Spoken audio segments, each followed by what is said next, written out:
The freezing rain started just after noon, turning Main Street into a river of gray slush and sending the few remaining shoppers scurrying for cover.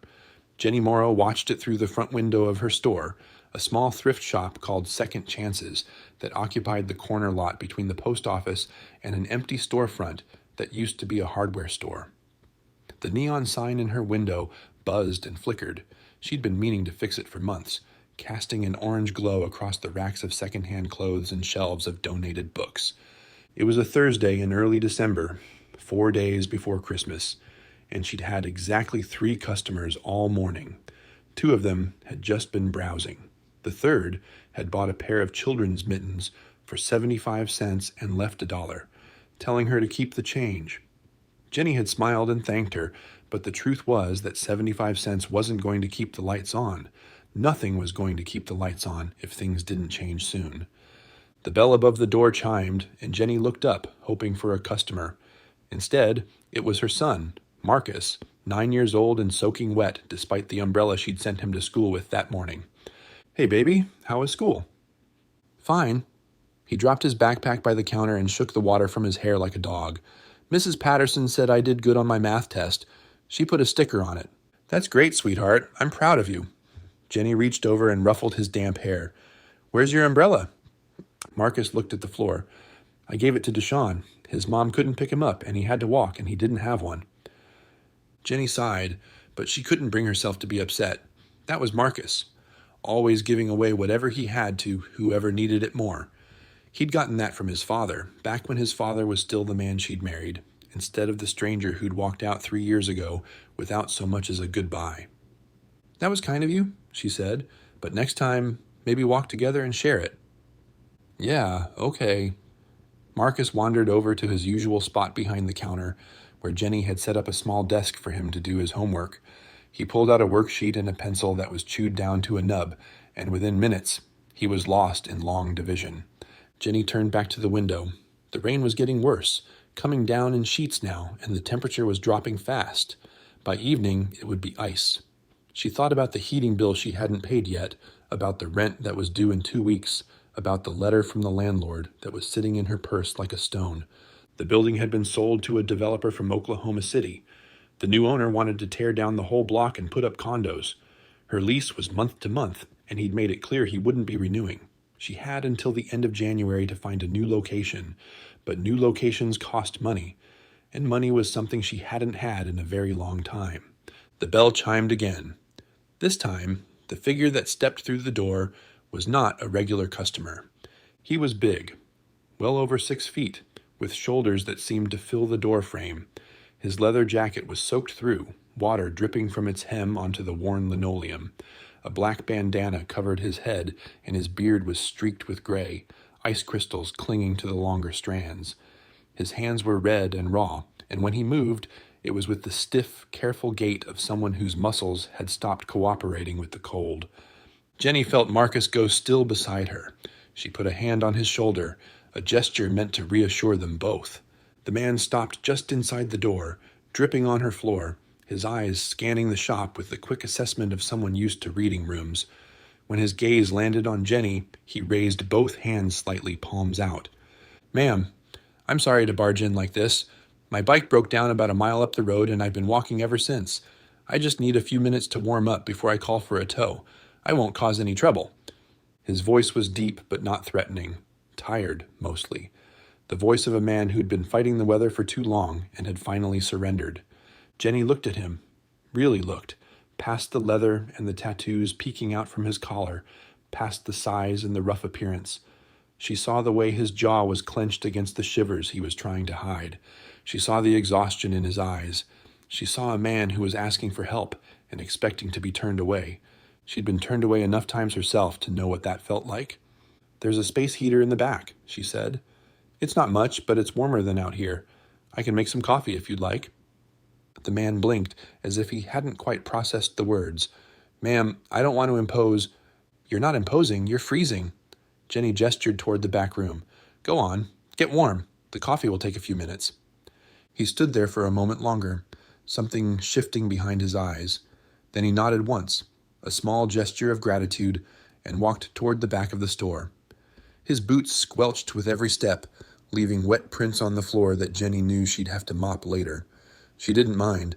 Marcus tugged at her sleeve. "Mama, who is that?" "Just someone who needed help, baby, that's all." "He looks scary." Jenny knelt down so she was eye level with her son. "You know what your grandma used to tell me? She said you can't judge a book by its cover. That's why we work in a thrift store, because we know that things other people throw away still have value. People are the same way. Sometimes the ones who look the roughest on the outside are the ones who need kindness the most." Marcus considered this with the serious expression he always wore when he was thinking hard. Like Deshaun? Kids are mean to him because his clothes are old, but he's really nice. Exactly like Deshaun. Okay. Marcus nodded. The matter settled in his mind. "Can I bring him some cookies? The ones Mrs. Patterson gave me?" Jenny smiled. "Yeah, baby, I think that would be real nice." She made the coffee in the small kitchenette behind the register, using the last of the grounds she'd been rationing all week. When she carried the mug to the back room, she found the man sitting on an overturned milk crate near the space heater, his jacket hanging on a hook, steam rising from his shoulders. His eyes were closed, and for a moment she thought he might be asleep. But when she set the coffee down on the table beside him, his eyes opened immediately, alert, watchful. The eyes of someone who'd learned not to let his guard down. "Thank you," he said, wrapping his hands around the mug. "I mean it. Not many people would have let me in. Not many people know what it's like to need help and not get it." Jenny leaned against the doorframe. "I do." He studied her for a moment, and she had the sense that he was seeing more than she intended to show. Then Marcus appeared at her elbow, holding a Ziploc bag of sugar cookies. "These are for you," Marcus said, extending the bag toward the stranger. "Mrs. Patterson made them. She's my teacher. They're really good." The man looked at the cookies, then at Marcus, and something in his expression cracked. It was barely visible, just a slight softening around the eyes, a twitch at the corner of his mouth. But Jenny saw it clearly. "What's your name, young man?" "Marcus, what's yours?" "Eli. People call me Deacon." "Why do they call you that?" "Because I used to be one, a long time ago." Marcus tilted his head. "What's a deacon?" "Someone who helps out at a church, takes care of people." Eli accepted the cookies with hands that were still trembling from the cold. "Thank you, Marcus. These look real good." "You're welcome." Marcus grinned and retreated to his homework, satisfied that he'd done his part. Jenny watched the exchange with a feeling she couldn't quite name. Here was this man, this stranger covered in leather and tattoos, who probably scared half the people he met just by existing, accepting cookies from her 9-year-old son like it was the most precious gift he'd ever received. There was a story there, she knew. There was always a story. But she didn't ask. Some stories had to be offered, not extracted. "The phone's on the counter if you need to call someone," she said. "Take your time. We're not going anywhere." She left him there with his coffee and his cookies and went back to the front of the store. The rain had turned to sleet, pinging against the window like tiny stones. The streets were empty now, the last of the shoppers driven indoors by the weather. It was just her and Marcus and a stranger named Deacon, waiting out a storm that showed no signs of stopping. An hour passed. Then, too, Eli made his call. She heard him talking in low tones, something about a tow truck that couldn't get through until morning. And then he sat quietly in the back room, not asking for anything more, not making any demands. When Jenny checked on him around 5 o'clock, he was reading one of the donated paperbacks from the shelf, a Western with a torn cover. "Tow truck can't make it until tomorrow," he said without looking up. "Roads are too bad. I'll get out of your hair, find somewhere else to wait it out." "In this?" Jenny gestured toward the window, where the sleet had intensified. "You'll freeze before you make it 2 blocks. I've slept in worse conditions." "Maybe so, but you don't have to tonight." She crossed her arms, a decision forming in her mind before she could second-guess it. "There's a cot in the storage room. It's not comfortable, but it's dry. You can stay until the tow truck comes." Eli finally looked up. His expression was unreadable, but his voice was rough when he spoke. "Why are you doing this?" Jenny thought about the question. She thought about the landlord's letter, about the bills piling up, about the 1,000 reasons she had to protect what little she had left. And then she thought about her grandmother, who had run this store before her, who had taught her that kindness wasn't something you gave only when you could afford it. "Because it's cold outside," she said simply, And because everyone deserves a second chance. That's kind of our whole thing here. Eli was quiet for a long moment. Then he set down the book and stood, extending his hand. I won't forget this, he said. I mean that. Jenny shook his hand. His grip was firm but gentle, and she noticed for the first time the calluses on his palms, working hands, hands that knew labor. Get some rest, she said. Tomorrow's a new day. She closed up the shop at 6, sent Marcus upstairs to the small apartment above the store where they lived, and locked the door behind her. Through the window, she could see the cot in the storage room where Eli had settled in, the space heater glowing orange beside him. He was already asleep, one arm draped over his eyes, his breathing slow and even. In sleep, the hardness left his face, and he looked almost peaceful, just a tired man at the end of a long road, grateful for a warm place to rest. Jenny turned off the main lights and climbed the stairs to her apartment. Marcus was already in his pajamas, brushing his teeth with the concentration of a surgeon. Mama? Is the man going to be okay? I think so, baby. I think he just needed a little help. Good. Marcus spit into the sink and wiped his mouth. I liked him. He seemed sad, but nice. Jenny tucked him into bed and kissed his forehead. You've got a good heart, you know that? You always say that. Because it's always true. She turned off his light and went to the window, looking down at the dark street below. The sleet had finally stopped, leaving the world encased in a thin shell of ice. Tomorrow the sun would come out, the roads would clear, and the stranger in her storage room would ride away on his repaired motorcycle, back to whatever life he'd come from. She didn't know that he'd already made a phone call she hadn't heard, a call to a number he hadn't dialed in years, to a voice that answered on the first ring. She didn't know that the conversation had lasted less than 5 minutes and had ended with a promise. She didn't know that by this time tomorrow, her quiet little store on Main Street would be at the center of something she never could have imagined. All she knew was that she'd done the right thing, and sometimes that was enough. Jenny woke to the sound of an engine idling outside her window. She lay still for a moment, disoriented, the gray light of early morning filtering through the thin curtains. The clock on her nightstand read 6:47, too early for deliveries, too early for customers, too early for anything good. She pulled on a robe and padded to the window. Below, in the small parking lot behind the store, a tow truck was hitched to a motorcycle, a big Harley, black and chrome, crusted with road salt and ice. Eli stood beside it, talking to the driver, his breath visible in the frigid air. He'd put his leather jacket back on, and in the morning light he looked even larger than he had the night before, a solid wall of a man against the pale winter sky. As if sensing her gaze, he looked up. Their eyes met through the frosted glass. He raised a hand, not quite a wave, more of an acknowledgement, and she found herself raising hers in return. By the time she got Marcus dressed and fed and downstairs, the tow truck was gone. Eli was standing in the storage room, folding the blanket she'd given him with military precision. You didn't have to do that, she said from the doorway. My mama raised me right. He set the folded blanket on the cot and turned to face her. I want to pay you for the night, and for the coffee, and for... He paused, searching for the right words. For not treating me like something to be afraid of. I don't want your money. I know you don't. That's why I want to give it to you. He reached into his jacket and pulled out a worn leather wallet. I saw the notice on your desk last night, the one from the landlord. Jenny stiffened. She'd forgotten about that, the letter she'd left out, the one explaining that she had 60 days to vacate the premises. She'd meant to hide it before Marcus could see. That's none of your business. You're right. It's not. Eli didn't look away. But you helped me when you didn't have to, when you had every reason not to, and I'm not the kind of man who forgets that. He pulled 2 20s from his wallet and set them on the table beside the folded blanket.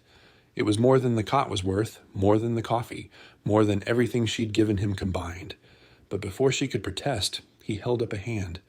I know it's not much. I know it won't solve your problems, but it's what I've got, and I want you to have it. His voice softened. You've got a good kid, Mrs. Morrow, and you're a good mother. I can see that. Whatever happens with this place, you're going to land on your feet. People like you always do. Jenny didn't know what to say. The money sat on the table between them, $40 that wouldn't make a dent in her debt, but somehow felt like more than any amount she'd ever been given. Thank you, she managed. Eli nodded. Then he walked past her, through the store and out the front door. She watched through the window as he climbed into the cab of the tow truck, the driver pulling away from the curb with his motorcycle in tow. Within moments, they were gone, swallowed by the morning traffic on Main Street. Marcus appeared at her side, his backpack already on, ready for school. Did the man leave? Yeah, baby, he had to go. Is he coming back? No. Jenny looked at the empty street, at the spot where the tow truck had been parked. I don't think so, but that's okay. Sometimes people come into your life just for a little while, and then they move on. That's just how it works. Marcus considered this. I hope he's okay. I hope his motorcycle gets fixed. Me too, sweetheart. Me too. She walked him to school, just 3 blocks, but she liked to do it when she could, liked to have those few minutes with him before the day pulled them in different directions. The ice from the night before was already melting, dripping from gutters and pooling in the low spots of the sidewalk. By afternoon it would be gone, just another December storm that came and went without fanfare. When she got back to the store, there was a woman waiting outside. She was in her 50s, maybe older, with silver hair pulled back in a neat bun and a coat that looked like it cost more than Jenny's monthly rent. She was peering through the window with the curious expression of someone who wasn't sure they were in the right place. Can I help you? Jenny asked, unlocking the door. Are you Jennifer Morrow, the owner? That's me. Come on in. The woman followed her inside, her eyes scanning the racks of secondhand clothes, the shelves of used books, the hand-painted sign above the register that read, "Every item deserves a second chance." Her expression was hard to read, not dismissive exactly, but assessing, like she was taking inventory of something she hadn't expected to find. I'm Patricia Hendricks, she said. I'm the president of the Downtown Business Association. I heard about what happened here last night. Jenny's stomach tightened. What do you mean? What happened? The man you took in, the biker. Patricia folded her hands in front of her. Word travels fast in a small town, Mrs. Morrow. By this morning, half the shop owners on Main Street were talking about how you let a stranger sleep in your store during the storm. Some of them think you're crazy. Others think you're a saint. I wanted to meet you and find out which one was true. Jenny didn't know whether to be offended or amused. I'm neither. I'm just someone who didn't want to see another person freeze to death on my doorstep. And yet you're facing eviction yourself. You're barely keeping the lights on. You have a child to support and a business that's hanging by a thread. Patricia's voice wasn't unkind, but it was direct. Most people in your situation would have looked out for themselves first. Most people haven't been where I've been. Jenny moved behind the counter, putting some distance between them.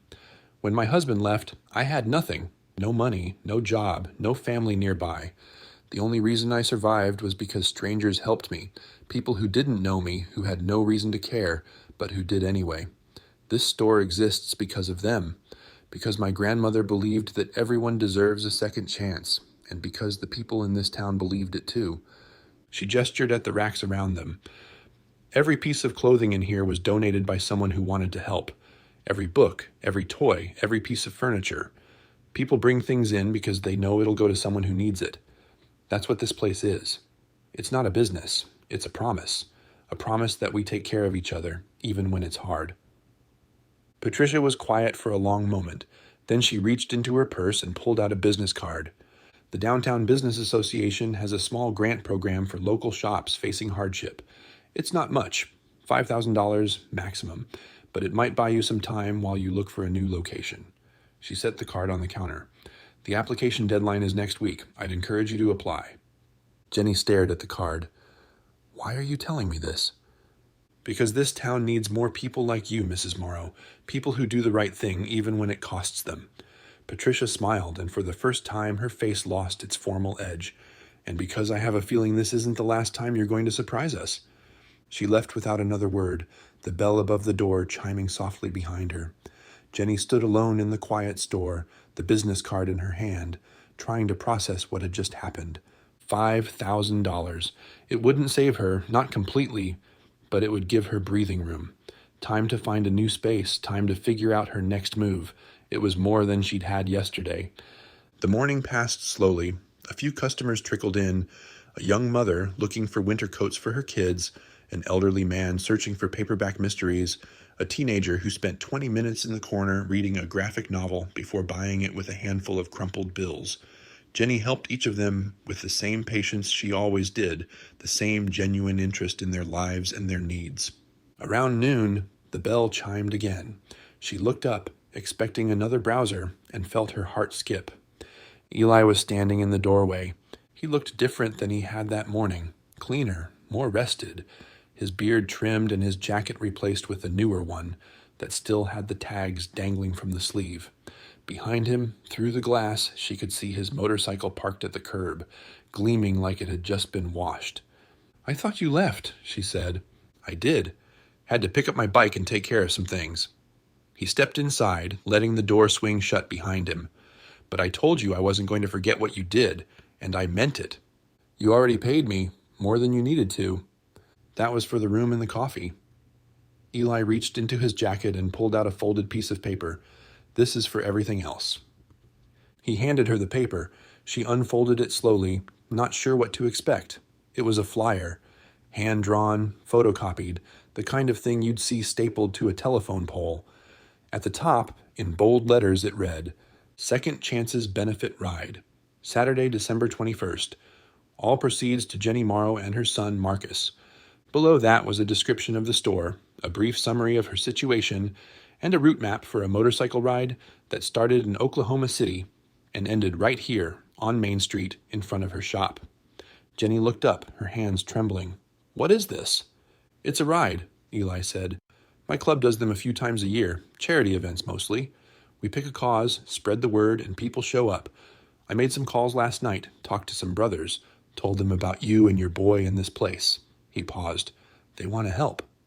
"I don't understand. You don't even know me." "I know enough." Eli's voice was steady, certain. "I know you let a stranger into your home when you had every reason to turn him away. I know your son gave me his cookies because he thought I looked sad. I know you're about to lose everything you've built, and instead of feeling sorry for yourself, you spent this morning helping other people find what they need." He took a step closer, his eyes meeting hers. "Mrs. Morrow, I've been riding with the Iron Saints for almost 20 years. I've seen a lot of people in that time, good ones and bad ones, saints and sinners. And I've learned that you can tell everything you need to know about a person by how they treat someone who can't do anything for them." He nodded toward the flyer in her hands. "You treated me like a human being when I was at my lowest. That's rare. That's worth riding for." Jenny felt the tears coming and didn't try to stop them.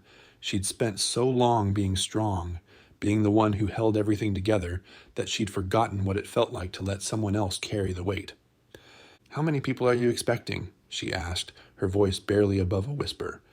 Eli smiled, a real smile, warm and unexpected on his weathered face. "Last count? About 200, but word's still spreading. Could be more by Saturday." 200 motorcycles, 200 strangers riding across the state to help a woman they'd never met because one of their own had asked them to. Jenny looked down at the flyer, then back at Eli, then at the store around her, the second-hand clothes, the donated books, the hand-painted sign that promised everyone deserved another chance. "I don't know what to say." "You don't have to say anything." Eli turned toward the door, his hand on the handle. "Just be here Saturday, and maybe have some of that coffee ready. It's going to be a long ride, and those boys are going to be cold." He stepped outside, climbed onto his motorcycle, and rode away down Main Street. Jenny watched until he disappeared around the corner, the sound of his engine fading into the distance. Then she looked at the flyer again, at the date printed in bold letters, Saturday. 3 days away. She had no idea what was coming, but for the first time in months, she felt something she'd almost forgotten how to feel. Hope. The next 3 days passed in a blur of phone calls, preparations, and sleepless nights. Word of the benefit ride spread faster than Jenny could track, first through the biker community, then through the local churches, then through the Downtown Business Association, until it seemed like half the town knew what was happening on Saturday. Patricia Hendricks stopped by on Thursday with a clipboard and a team of volunteers. They were going to set up tables on the sidewalk, she explained, to collect donations and sell hot chocolate. The Methodist church down the street had offered to open their parking lot for overflow. The fire department was sending a truck to block off the street for safety. The local news station had called twice, asking for interviews.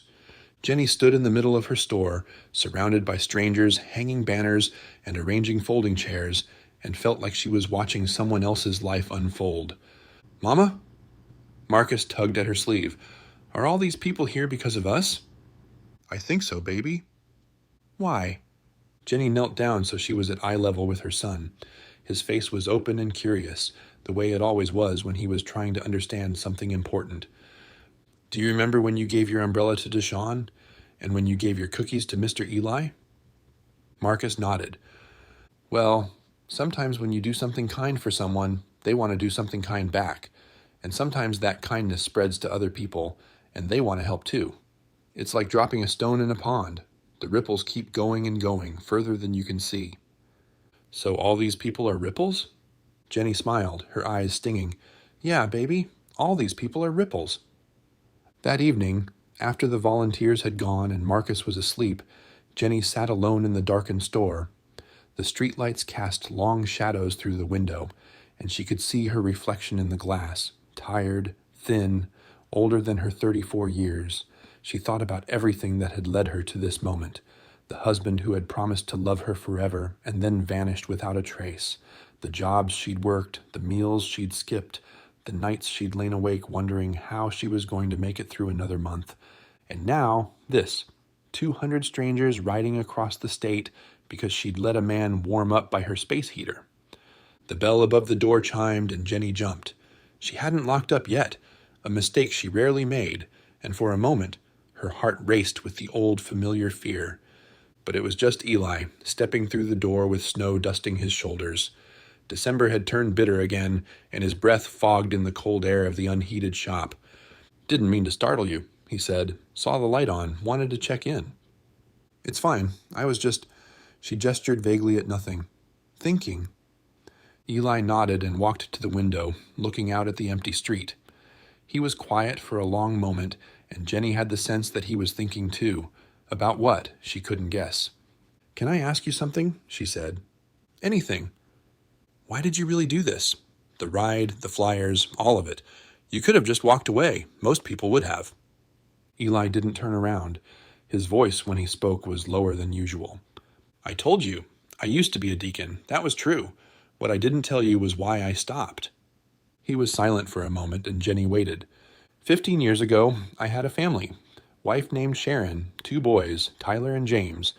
We lived in a little town outside of Tulsa, went to church every Sunday, had barbecues in the backyard. I thought I had everything figured out. He paused. Then Sharon got sick, cancer. Started in her lungs, spread everywhere. The doctors said 6 months, but she only lasted 3. Jenny's chest tightened.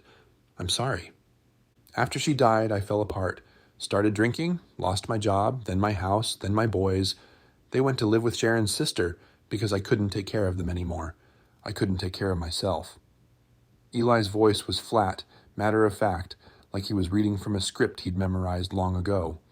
I spent 5 years on the street, sleeping in shelters when I could find one, under bridges when I couldn't. I hit bottom so hard I didn't think I'd ever climb back out. He turned from the window and met her eyes. You know what saved me? A woman at a soup kitchen in Oklahoma City. I came in one night, drunk and mean and looking for a fight. Most people would have thrown me out. She didn't. She sat me down, gave me a bowl of soup, and talked to me like I was a human being, like I mattered. His jaw tightened. I don't even remember her name, but I remember what she did. And I remember thinking, if someone like her could see something worth saving in someone like me, maybe I wasn't as lost as I thought. Jenny felt the tears building behind her eyes, but refused to let them fall. I got sober after that. Found the Iron Saints. They took me in, gave me a purpose, helped me rebuild. I'm not the same man I was, but I'm still standing. He took a step toward her. That woman at the soup kitchen, she didn't know what she was doing when she gave me that bowl of soup. She didn't know she was saving my life. She just saw someone who was cold and hungry and alone, and she did the right thing. He stopped in front of her, close enough that she could see the lines around his eyes, the gray in his beard, the weight of everything he'd been through etched into his face. That's what you did for me, Mrs. Morrow. You didn't see a scary biker or a stranger or a threat. You saw a man who needed help, and you helped.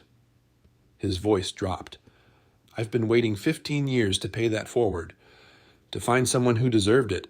When I walked into your store and saw you and your boy, I knew I'd found them. Jenny didn't trust herself to speak. She stood there in the dim light of her shop, surrounded by second-hand clothes and donated books, and felt something shift inside her, a wall she'd built so carefully over the years, crumbling brick by brick. "I don't know if I deserve all this," she finally said. "That's the thing about grace," Eli replied. "It's not about deserving, it's about receiving." He reached into his jacket and pulled out a folded piece of paper. "I came here to give you this. Thought you should see it before Saturday." She took the paper and unfolded it. It was a printout of a web page, a crowdfunding site, with her name at the top and a photo of the store she recognized from the local newspaper's website. The donation counter at the bottom showed a number that made her knees go weak. $37,000, raised in less than 48 hours. "That's not possible," she whispered. "It's real.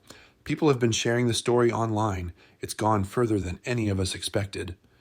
Eli's voice was gentle. "The ride on Saturday is just the beginning. He tapped the paper. "This is what happens when people decide to care." Jenny sank into the chair behind the counter, the printout trembling in her hands. $37,000. Enough to find a new location. Enough to keep the store running for a year, maybe more. Enough to give Marcus the stability he deserved. "I don't know how to thank you," she said. "You already did, 3 nights ago, with a space heater and a cup of coffee." Eli moved toward the door, his hand on the handle. "I'll see you Saturday, Mrs. Morrow. Get some rest. It's going to be a big day." He stepped out into the cold, and she watched through the window as he walked to his motorcycle, parked beneath a streetlight at the end of the block. The engine roared to life, cutting through the silence of the empty street, and then he was gone, just a taillight disappearing into the darkness. Jenny sat alone in the quiet store, the printout still in her hands, the number still glowing on the page. Outside, the first flakes of snow began to fall, drifting down through the yellow light of the street lamps like tiny messengers from somewhere far away. She thought about the woman at the soup kitchen, the one whose name Eli couldn't remember, whose simple act of kindness had set all of this in motion. She thought about her grandmother, who had started this store 50 years ago with nothing but a dream and a belief that everyone deserved a second chance. She thought about Marcus, asleep upstairs, who had given away his umbrella and his cookies without a second thought, because that was just who he was. And she thought about herself, tired, struggling, barely holding on, and wondered if maybe, just maybe, she was stronger than she knew. The snow fell harder now, blanketing the street in white. Jenny folded the printout carefully and slipped it into her pocket. Then she stood, turned off the light, and climbed the stairs to her apartment. Saturday was coming, and whatever happened next, she would be ready. Saturday morning arrived cold and clear, the sky a pale blue that seemed to stretch forever in every direction. The snow from 2 nights before had frozen into a hard crust that crunched underfoot, and the air had that sharp, clean bite that made every breath feel like waking up. Jenny was downstairs by 6, unable to sleep. She made coffee, checked the donation page on her phone for the 100th time, 42,000 now, still climbing, and stood at the window, watching the sun rise over Main Street. The volunteers wouldn't arrive until 8. The ride wasn't scheduled to reach town until noon. She had hours to wait, hours to think, hours to wonder if all of this was really happening. Marcus came down at 7, still in his pajamas, his hair sticking up in every direction. "Is today the day?" he asked. "Today's the day." "How many motorcycles?" "I don't know, baby. A lot, I think." Marcus pressed his face against the window, his breath fogging the glass. "I've never seen a lot of motorcycles before, just regular amounts." Jenny laughed, a real laugh, the kind that comes from somewhere deep and unexpected. She pulled her son into a hug and held him tight. "Me neither," she said. "I guess we'll find out together." By 9 o'clock, Main Street had transformed. Patricia Hendricks and her volunteers had set up a row of tables along the sidewalk, covered with thermoses of hot chocolate and baskets for donations. The Methodist Church had opened its doors, offering warm shelter and restrooms for anyone who needed them. A local restaurant had donated 200 breakfast burritos, wrapped in foil and stacked in warming trays. The fire department's ladder truck was parked at the end of the block, its crew standing by with orange cones and walkie-talkies. And the people kept coming, families with children, elderly couples in winter coats, teenagers who'd heard about the event on social media. They lined the sidewalks 3 deep in places, stamping their feet against the cold, craning their necks toward the highway at the edge of town. Jenny stood on the steps of her store, Marcus beside her, watching the crowd grow. She recognized some faces, regular customers, neighbors, the mailman who always asked about her day, but most were strangers, people she'd never met, who had no connection to her or her store, who had simply shown up because they wanted to be part of something. Mrs. Morrow. A young woman with a press badge approached, a cameraman trailing behind her. "I'm Sarah Collins from Channel 4. Would you be willing to say a few words on camera?" Jenny hesitated. She'd never been comfortable with attention, had spent most of her life trying to stay invisible, to avoid being seen as someone who needed help. But Marcus squeezed her hand, and she thought about everything that had brought her to this moment, the kindness of strangers, the generosity of a community she'd underestimated, the simple act of letting a cold man warm up by her heater. "Okay," she said. "What do you want to know?" The interview lasted 5 minutes. Sarah asked about the store, about Eli, about what this day meant to her. Jenny answered as honestly as she could, her voice steady even when her heart was racing. When it was over, Sarah thanked her and moved on to interview Patricia, and Jenny was left standing on the steps with Marcus, waiting. At 11:30, a murmur rippled through the crowd. Someone pointed toward the highway. Jenny looked, squinting against the winter sun, and saw something that made her breath catch in her throat. A line of headlights, stretching back as far as she could see. The sound reached her a moment later, a low, rolling thunder that built and built until it seemed to fill the entire sky. It wasn't like anything she'd ever heard before. It was the sound of hundreds of engines moving in unison, a wall of noise that vibrated in her chest and rattled the windows of the shops along Main Street. Marcus grabbed her arm. Mama, look." They crested the hill at the edge of town like a wave breaking over a ridge. 200 motorcycles, maybe more, riding in tight formation, their chrome flashing in the sunlight, their riders leaning into the cold wind. American flags fluttered from some of the bikes. Others flew club colors she didn't recognize, but all of them were coming here, to her street, to her store. The lead rider was Eli. She recognized him immediately. His broad shoulders, his gray-streaked beard, the way he sat on his bike like he'd been born there. He raised one hand as he approached, and the formation behind him slowed, the thunder of engines dropping to a low rumble as they rolled down Main Street in a procession that seemed to go on forever. The crowd erupted. People cheered, clapped, held up their phones to capture the moment. Children waved from their parents' shoulders. An old man in a veteran's cap stood at attention, his hand pressed to his heart. Jenny didn't move. She stood on the steps of her store, her son's hand in hers, and watched as 200 strangers rode into her life. Eli pulled his bike to a stop directly in front of her. The riders behind him fanned out, filling the street, their engines idling in a chorus that seemed almost reverent. He dismounted slowly, pulled off his helmet, and walked toward her with something in his hands. It was an envelope, thick, bulging, held closed with a rubber band. "This is from the brothers," he said, his voice carrying over the rumble of engines. "Everyone who rode today contributed. It's not much compared to what's online, but they wanted you to have something you could hold in your hands." Jenny took the envelope.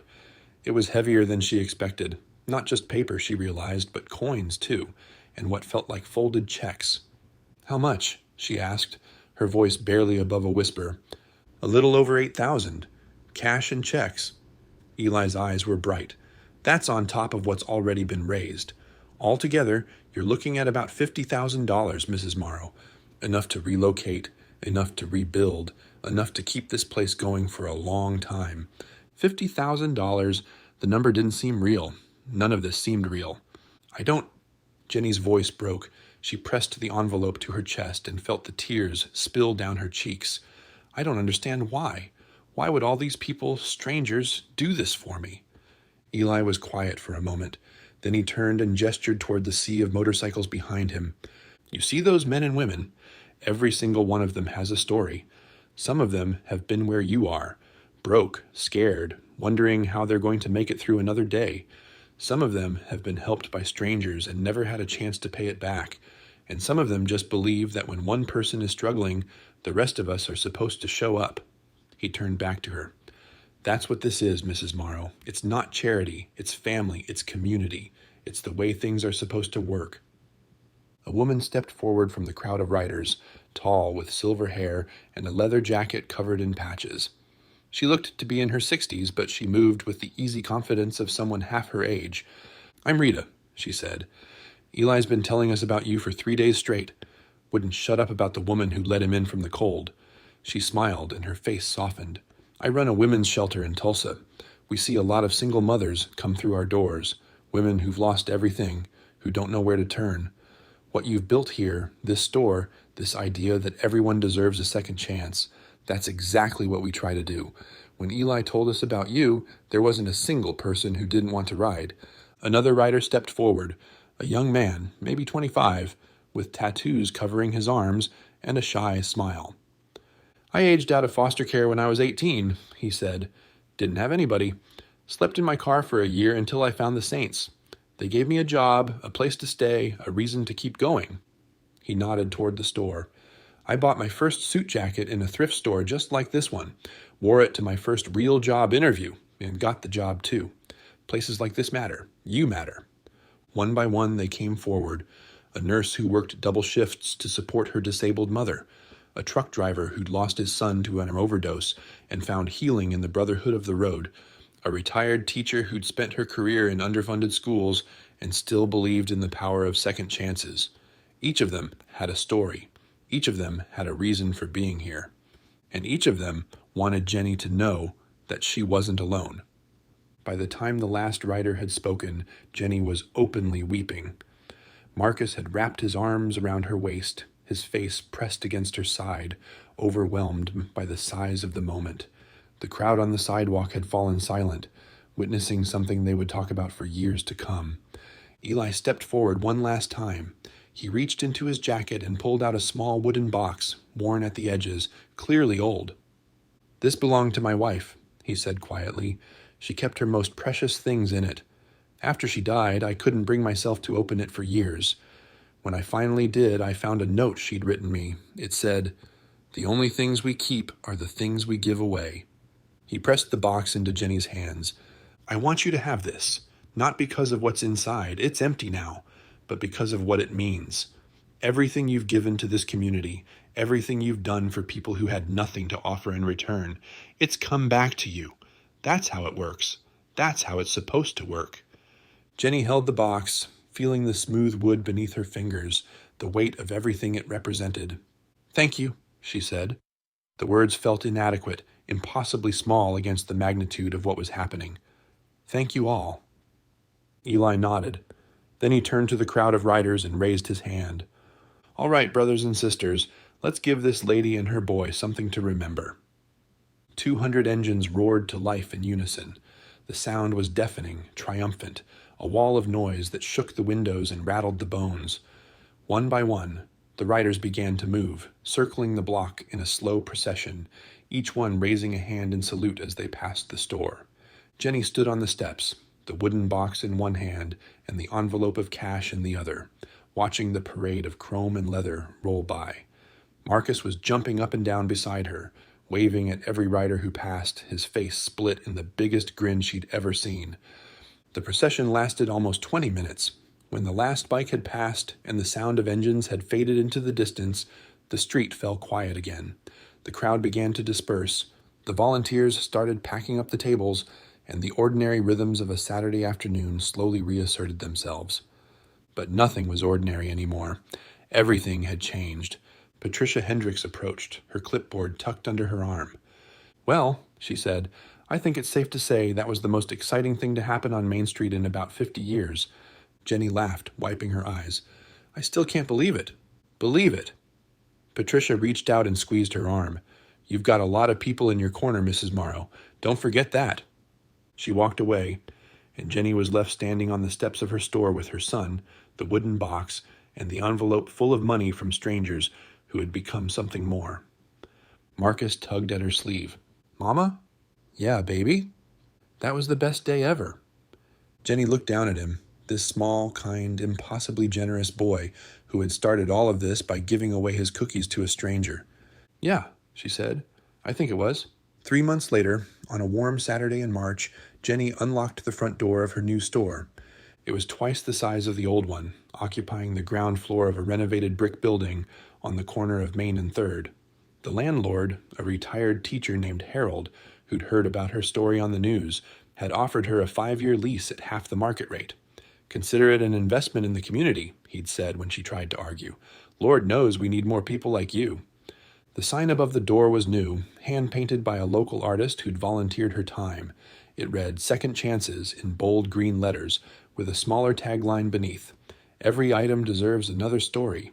The windows were clean, the floors were polished, and the racks were already filling with donations that had been pouring in since December. Marcus was the first one through the door. He ran straight to the back corner, where Jenny had set up a small reading nook with beanbag chairs and shelves of children's books. "This is so cool, Mama. Way better than the old place." "You think so?" "Yeah, it smells like new paint. And there's more room for everything." He flopped onto a beanbag and pulled a book from the shelf. "Can I read until people come?" "Sure, baby. We've got a little time." The grand opening wasn't scheduled to start until 10, but Jenny had wanted to arrive early, to walk through the space alone, to let the reality of it sink in. She moved slowly through the aisles, running her fingers along the racks of clothes, the shelves of books, the display cases filled with donated jewelry and knickknacks. Every item had a story. Every item had been given by someone who wanted to help. On the counter near the register, she'd placed 3 things: a framed photograph of her grandmother, who had started the original store 50 years ago, the wooden box Eli had given her, now holding a collection of notes and letters from people who'd written to thank her, and a small glass jar with a handwritten label that read, "Pay It Forward Fund." The jar had been Marcus's idea. "For people who want to help but don't have stuff to donate," he'd explained. "They can put money in, and then we can use it to help other people who need things but can't pay." Jenny had agreed immediately. The jar was already half full. At 9:30, the first guests began to arrive. Patricia Hendricks came with a bouquet of flowers and a card, signed by the entire Downtown Business Association. The Methodist Church sent a group of volunteers to help manage the crowd. The fire chief stopped by with a box of donuts and a handshake that nearly crushed her fingers. And then, just before 10, she heard it, the rumble of engines, distant but growing closer. Jenny walked to the window and looked out at Main Street. A line of motorcycles was approaching from the west, sunlight glinting off chrome and leather. There were maybe 20 of them, not the army that had descended in December, but enough to make the ground tremble and the windows hum. Eli was at the front. He pulled his bike to a stop in front of the store and dismounted, his face breaking into a smile when he saw her standing in the doorway. "Thought we'd stop by," he said. "See the new place, make sure you're settling in okay." "You came all this way just to check on me?" "Had to see it for myself." He looked up at the sign, then through the windows at the bright, clean interior. "It's beautiful, Mrs. Morrow. Your grandmother would be proud." Jenny felt the familiar sting of tears but blinked them back. "You want to come in? I've got coffee." "Wouldn't miss it." The riders filed in one by one, filling the store with the smell of leather and road dust. They wandered through the aisles, admiring the setup, asking questions about the inventory. Rita, the woman who ran the shelter in Tulsa, had brought a box of clothes her organization had collected. The young man with the tattoos, his name was Devin, Jenny had learned, presented her with a hand-carved wooden sign he'd made himself. It read, "Kindness always comes back." Marcus emerged from his reading nook and immediately attached himself to Eli's side. The big man didn't seem to mind. He listened patiently as Marcus explained the layout of the store, showed off the reading corner, and demonstrated how the cash register worked. "You've got a good helper here," Eli said to Jenny. "The best." She watched her son lead Eli toward the children's section, chattering about his favorite books. "He asks about you, you know. Wonders when you're coming back." "I've been meaning to visit sooner. Life on the road gets busy." Eli paused, his expression turning thoughtful. "But I've been thinking. The club does a lot of charity work, toy drives, food banks, things like that. We're always looking for partners, places we can trust to get the donations where they need to go." He met her eyes. "I was hoping Second Chances might be interested." Jenny didn't hesitate. "Absolutely. Whatever you need, we're here." "Good." Eli smiled. I had a feeling you'd say that. The morning unfolded in a steady stream of visitors, donations, and conversations. By noon, the store was buzzing with energy. Families browsing the racks, children playing in the reading nook, volunteers restocking shelves as fast as they could be emptied. The local news crew returned to film a follow-up segment, and Sarah Collins interviewed Jenny again, this time with Marcus by her side. "What's next for Second Chances?" Sarah asked. Jenny looked around the store, at the people, the clothes, the books, the hand-carved sign above the register, and felt something settle in her chest. Not just hope, but certainty.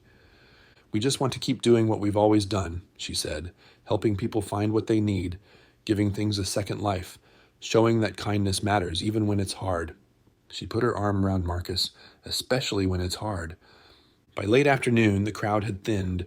The riders said their goodbyes, promising to return, and one by one their engines roared to life and carried them back toward the highway. Jenny stood on the sidewalk and watched them go, raising her hand as Eli's taillight disappeared around the corner. Marcus appeared beside her, holding a juice box and looking thoughtfully at the empty street. "Mama?" "Yeah, baby? Do you think Mr. Eli will really come back?" Jenny thought about the wooden box on her counter, the notes inside from strangers who'd become friends. She thought about the $50,000 that had rebuilt her life, about the 200 riders who'd shown up on a cold December morning, about the woman at the soup kitchen whose name no one remembered, but whose kindness had rippled outward for 15 years. "Yeah," she said, "I think he will." They walked back into the store together, mother and son, ready to close out the day. The setting sun cast long golden shadows through the windows, and the new paint gleamed in the fading light. On the counter, the Pay It Forward jar glinted with coins and folded bills, contributions from people who wanted to keep the ripples going. Jenny locked the front door and turned off the main lights. In the quiet of the empty store, she could almost hear her grandmother's voice, the way she used to say it every night before closing. "We did good today. Tomorrow we'll do better." She hadn't thought about that phrase in years, but now, standing in the middle of everything she'd almost lost and everything she'd somehow gained, it felt like exactly the right words. Marcus tugged at her hand. "Can we get pizza for dinner? To celebrate?" Jenny laughed. "Yeah, baby, I think we've earned it." They walked upstairs to their apartment, a new one, larger than the last, with a bedroom for each of them and windows that looked out over Main Street. As Jenny pulled out her phone to order the pizza, Marcus pressed his face against the glass, watching the streetlights flicker on, one by one. "Mama? I'm glad you let Mr. Eli warm up in the store that night." Jenny paused, the phone still in her hand. She thought about that freezing December evening, the stranger dripping on her floor, the choice she'd made without knowing where it would lead. "Me too, baby," she said. "Me too." Outside, the first stars were appearing in the darkening sky. Somewhere out on the highway, Eli and his brothers were riding toward home, the wind in their faces, the road stretching out before them. And in a small apartment above a thrift store called Second Chances, a mother and her son sat down to pizza and talked about all the good things that were still to come. The ripples kept spreading. They always do.